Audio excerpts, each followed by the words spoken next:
This session will cover some of the secondary sources available through Nexis Uni. Secondary sources are not legal documents, but they can provide information to other primary and secondary sources, including court cases, regulations, and statutes. They also can provide a definition or better understanding of particular terms. One of the sources available to us is Ballantyne's Law Dictionary.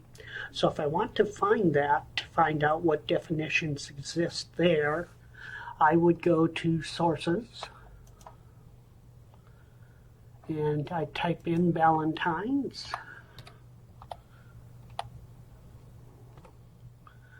And notice it showed up there for a moment, and if I click on it, I then need to search it, and then I can add that as a search filter. There are a lot of things with violence, including an entry for violence here.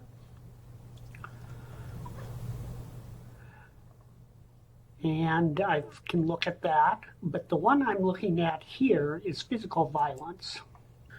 The reason I'm looking at this is because it says as grounds for divorce, and it explains what physical violence is there. And then it gives the authority there as to why this is the terminology that is being used.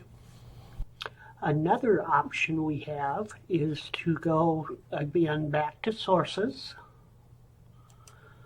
And this time, instead of a dictionary, we're going to look for a legal encyclopedia that will help us understand the law. And we'll go to look for American Jurisprudence. Second, again, I want to click on it and search it and add my filter.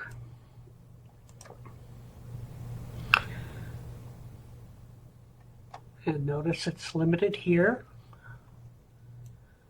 And this time I am going to put domestic violence in.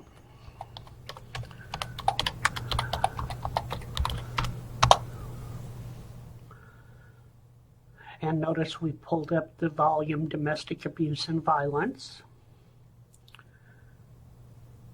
And if I click on that entry here, I have information about that particular section and references to get to additional information. I'm going back to the previous screen, and I can narrow various ways, including I can ask what are the keywords that come up most frequently. And one is protection order. Maybe that's something I'm interested in. And so again, I can go and look at that particular section. And here I find my information. And it gives me the references to find information about that.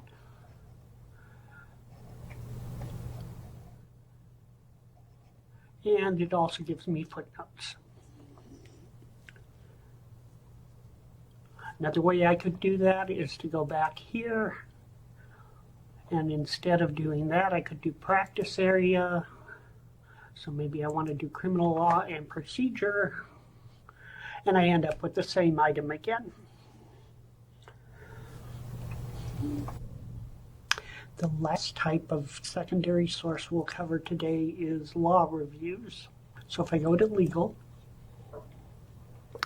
and go down to law reviews and journals, I can put in my term.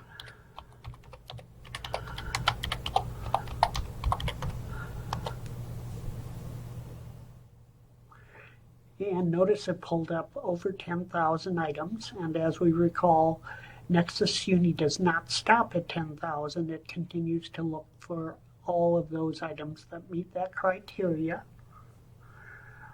If I want to put limits on this, I can tell it that I want to go to perhaps a practice area, for example, and I may want to go to criminal law and procedure. Notice when I did limit to criminal law and procedure, it gives me a lot of other narrower terms I could look at. For example, I may want to look at criminal offenses as being more specific.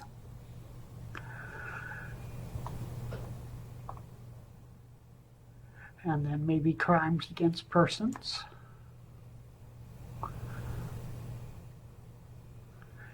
And again, I may want to look at jurisdiction. And if I click on Missouri,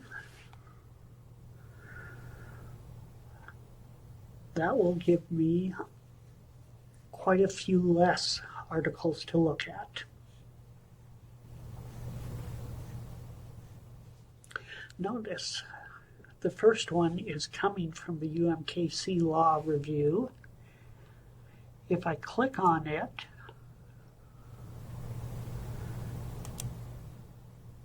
it gives me the Blue Book citation and provides me with a number of entries and information related to primary and secondary sources related to that topic.